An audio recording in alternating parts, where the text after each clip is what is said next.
ಸಿದ್ದರಾಮಯ್ಯನವರ ಮೂಗಿನಡಿನಲ್ಲಿ ಅವರ ಕಣ್ಣಳತೆ ಒಳಗಡೆ 2,500 ಕೋಟಿ ರೂಪಾಯಿಗೂ ಹೆಚ್ಚಿನ ಸರ್ಕಾರಿ ಆಸ್ತಿಯ ದುರುಪಯೋಗ ಸಿದ್ದರಾಮಯ್ಯನವರ ಕೃಪಾ ಕಟಾಕ್ಷದಲ್ಲೇ ನಡೆದಿದೆ ಅನ್ನೋದನ್ನು ಕೇಳಿ ದಿಗ್ಭ್ರಮೆ ಆಯಿತು. ದಲಿತರಿಗೆ ನಿವೇಶನ ಕೊಡೋಕ್ಕೆ ಇವರ ಹತ್ರ ನಿವೇಶನ ಇಲ್ಲ, ಬಡವರಿಗೆ ನಿವೇಶನ ಕೊಡೋಕ್ಕೆ ಇವರ ಹತ್ರ ನಿವೇಶನ ಇಲ್ಲ, ಕಳ್ಳರು ಕಾಕರಿಗೆ ಬೇನಾಮಿಯಾಗಿ ಕೊಡೋದಕ್ಕೆ ಎಲ್ಲ ಅಧಿಕಾರವನ್ನು ದುರುಪಯೋಗ ಪಡಿಸ್ಕೊಳ್ತಾರೆ. ಇದ್ರದ್ದೊಂದು ಸಮಗ್ರ ತನಿಖೆ ಆಗಬೇಕು ಮತ್ತು ಯಾರು ತಪ್ಪಿತಸ್ಥರಿದ್ರೆ ತಲೆದಂಡನೂ ಆಗಬೇಕು. ಇವರು ಕಾಯಬೇಕಾದವರೇ ಲೂಟಿ ಹೊಡಿಯೋಕ್ಕೆ ನಿಂತರೆ, ಯಾರನ್ನ ನಾವು ಕಾವಲುಗಾರರು ಅಂತ ಇವರೇ ಲೂಟಿಗೆ ನಿಂತರೆ ಇನ್ನೇನಾಗುತ್ತೆ? ಇದು ಬರೀ ಮೈಸೂರಲ್ಲಿ ಮಾತ್ರ ಇದೆಯೋ, ರಾಜ್ಯದ ಉದ್ದಗಲಕ್ಕೂ ಇದೇ ಥರದ್ದು ಮಾಡಿದಾರೋ ಅಂತ ತಿಳಿಬೇಕಾದ ಅವಶ್ಯಕತೆ ಇದೆ. ಮೈಸೂರಿನ 4 ಪಟ್ಟು ಬೆಲೆ 5 ಪಟ್ಟು ಬೆಲೆ ಬೆಂಗಳೂರಿನ ಭೂಮಿಗಿದೆ. ಬೆಂಗಳೂರಿನಲ್ಲಿ ಇನ್ನೇನೇನು ಲೂಟಿ ಹೊಡೆದಿದ್ದಾರೋ.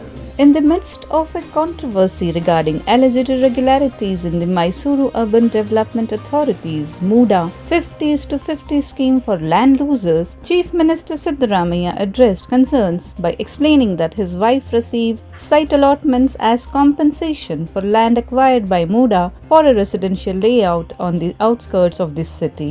Speaking to reporters in Bengaluru, Siddaramaiah emphasized that the allotment to his wife during the previous BJP government's rule was in accordance with the 50:50 scheme.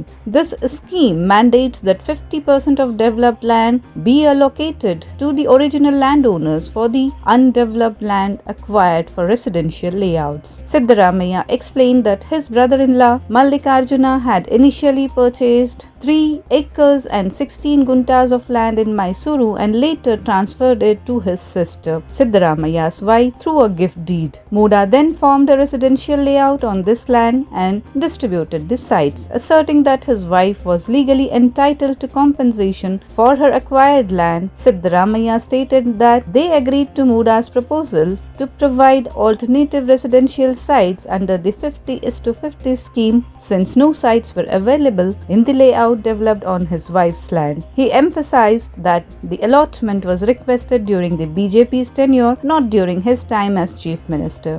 ಬಿಜೆಪಿಯವರು ಅಧಿಕಾರದಲ್ಲಿರುವಾಗ ನಮಗೆ ಸೈಟನ್ನು ಕೊಟ್ಟಿರ್ತಕ್ಕಂಥದ್ದು. ನಾವು ಕೇಳೋದು, ನೋಡಪ್ಪ ನನ್ನ ಹೆಂಡತಿ ಜಮೀನೋದು 3 ಎಕರೆ 16 ಗುಂಟೆ ಈ ರಿಂಗ್ ರೋಡ್ ಪಕ್ಕದಲ್ಲಿದೆ. ಈ ಕಡೆ ಕೆಸರೆ ಇದೆಯಲ್ಲ, ಆ ಕೆಸರಿನಲ್ಲಿದೆ. ಅದನ್ನು ನನ್ನ ಬಾಮೈದ ತಗೊಂಡಿದ್ದ, ನನ್ನ ಬಾಮೈದ ನನ್ನ ಹೆಂಡತಿಗೆ ಕೊಟ್ಟ ದಾನವಾಗಿ. ನಾನು ಅಧಿಕಾರದಲ್ಲಿದ್ದಾಗ ತಗೊಳಕ್ಕೆ ಹೋಗಿಲ್ಲ. This clarification comes in response to allegations of irregularities in the 50:50 scheme, which reportedly caused significant losses to MUDA.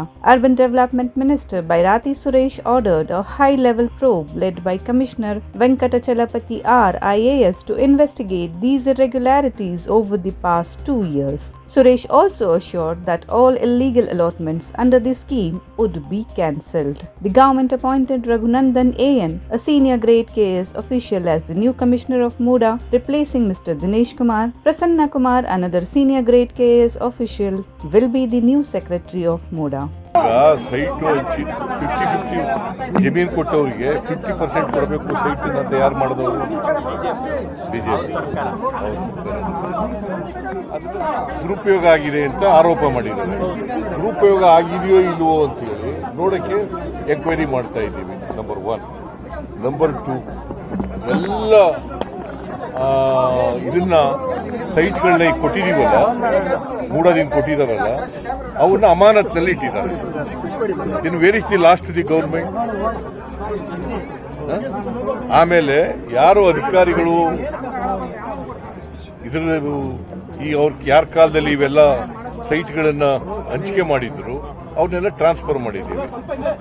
Enquiry ಮಾಡಿಸ್ತಾ ಇದ್ದೀವಿ. ಸೀನಿಯರ್ IAS ಆಫೀಸರ್ಗಳಿಗೆ ಎಂಕ್ವೈರಿ ಮಾಡಿಸ್ತಾ ಇದ್ದೀವಿ. ವರದಿ ಬಂದ ಮೇಲೆ ಕ್ರಮ ತಗೋತೀವಿ ಅಲ್ವಾ? CBIಗೆ ಯಾಕೆ ಕೇಳ್ತಾ ಇದ್ದಾರೆ? ಯಾಕಪ್ಪ? ಯಾಕೆ ನಂದೇನು ಪಾತ್ರ ಇದೆ ಅಲ್ಲಿ? ನನಗೇನ ಈಗ ನನ್ನ ಜವಾಬ್ದಾರಿ ನಾ ಮಾಡದೇ ಇದ್ರೆ ತಾನೆ ರಾಜೀನಾಮೆ ಕೊಡೋದು ಯಾಕೆ?